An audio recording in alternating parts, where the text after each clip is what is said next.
Hello students, मेरा नाम अदिति शर्मा है और ये हिस्ट्री चैप्टर 3 की जो मैंने पहले वीडियो बनाई थी सल्तनत का विस्तार खिलजी वंश, ये उसी की एक्सटेंशन है।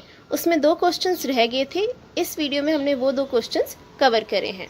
तो चलिए देखते हैं हम प्रश्न 2 पर। अभी जो हमने सारे करे वो प्रश्न 1 के ही भाग थे। अब हम प्रश्न 2 पर आते हैं।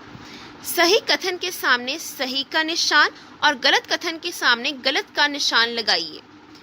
तो यहाँ पर सारे कथन दिए हुए हैं, इसका सॉल्यूशन आगे दिया हुआ है। तो हम सीधा इसके आंसर पे बढ़ते हैं।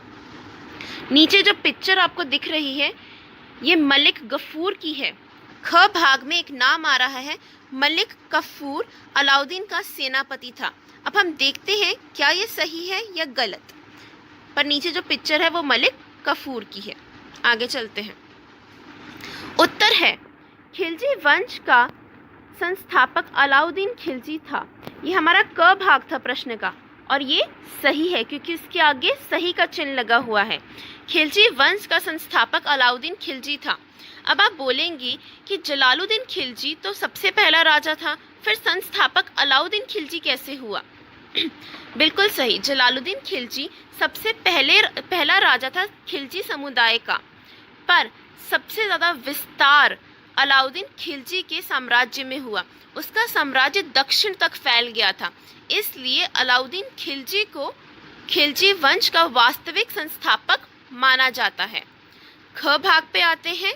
मलिक गफूर अलाउद्दीन का सेनापति था। जो मैंने आपको पीछे पिक्चर दिखाई थी, ये नीचे की तरफ, ये है मलिक गफूर।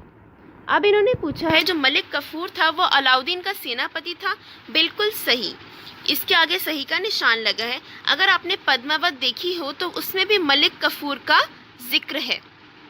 आगे आते हैं ग भाग पर। खराज या लगान निश्चित करने के लिए भूमि को गज से नापा जाता था। अब देखिए, हम सबको पता है मीटर होता है, सेंटीमीटर होता है और किलोमीटर होता है। उस वक्त पर गज होते थे, ठीक है। तो भूमि को नापने के लिए कि कितना भूमि के ऊपर लगान कितना देना है, टैक्स कितना देना है एक बंदे ने, उसके लिए भूमि को गज से नापा जाता था। गज एक मेजरिंग यूनिट है, किसी चीज़ को नापने के काम आता है, ठीक है। तो भूमि का लगान निश्चित करने के लिए गज का ही उपयोग होता था। ये बिल्कुल भाग। आमिर खुसरो जलालुद्दीन फिरोज के दरबार का प्रमुख विद्वान था। आमिर खुसरो कवित का अर्थ था वो कविताएं लिखते थे, पर वो सिर्फ जलालुद्दीन फिरोज के दरबार के प्रमुख विद्वान नहीं थे। उन्होंने उनके दरबार के साथ साथ 7 और राजाओं के, 7 और सुल्तानों के दरबार में भी काम किया था। तो घ भाग गलत है। क सही है, ख सही है, ग सही है, पर घ गलत है। ये जो नीचे मैंने आपको पिक्चर दी हुई है ये अलाउद्दीन खिलजी की सेना की है। अलाउद्दीन खिलजी जो कि बहुत खूंखार था, उसकी सेना की है। उसकी सेना इतिहास में बहुत महत्वपूर्ण स्थान रखती है क्योंकि इसी सेना के दम पर उसने कई राज्यों पर जीत हासिल करी और अपना साम्राज्य बढ़ाया। आते हैं आगे प्रश्न 3 पर। रिक्त स्थानों की पूर्ति कीजिए। यहाँ पर जो रिक्त स्थान है उन्हें अंडरलाइन करा हुआ है और उनका आंसर भी लिखा हुआ है। तो हम एक एक करके करते हैं। क जलालुद्दीन खिलजी डैश में दिल्ली का सुल्तान बना। हमने पढ़ा था कि खिलजियों का राज 1290 ईस्वी से 1320 ईस्वी तक था और जलालुद्दीन खिलजी सबसे पहला सुल्तान था। तो ये बहुत नॉर्मल सी बात है कि उसने कब सुल्तान बना होगा, वो 1290 ईस्वी में। तो जलालुद्दीन खिलजी 1290 ईस्वी में दिल्ली का सुल्तान बना। ख भाग पर आते हैं। मलिक गफूर ने दक्षिण के 3 राज्य डैश डैश डैश पर विजय प्राप्त की। तो 3 राज्यों के हमें नाम लिखने हैं। मलिक गफूर कौन था? अलाउद्दीन खिलजी का सेनापति था, जिसका जिक्र पद्मावत मूवी में भी करा हुआ है।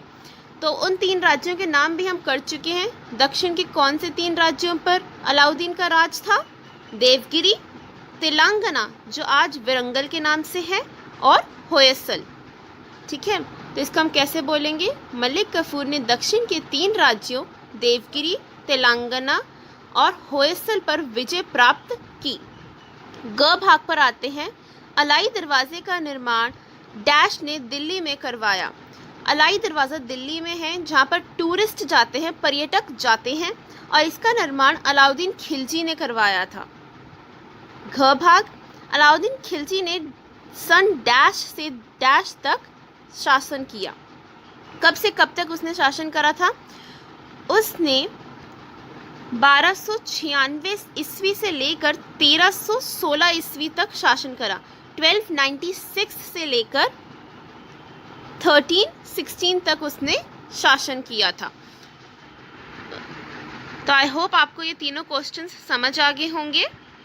Thank you for listening.